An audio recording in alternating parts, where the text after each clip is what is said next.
સુરેન્દ્રનગર મેળાના મેદાનમાં અત્યારે વરસાદના કારણે મેળાઓ થંભી રહ્યા છે. બધાય મેળાઓ અત્યારે બધા બંધ છે. આપણે મેળાનું જોઈ રહ્યા છીએ, મેળાઓ ચાલુ નથી અને પબ્લિક પણ નથી બહુ. જો વરસાદ રહી જશે તો મેળો આજ ચાલુ થઈ જશે સમયસર. સ્ટોલ પણ આજ બંધ છે, કોઈ માણસો છે નહીં સ્ટોલમાં.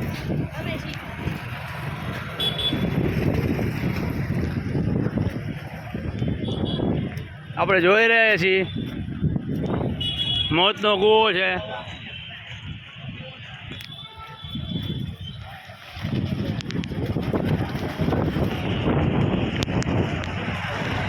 વરસાદ અત્યારે પણ હાલમાં ચાલુ છે.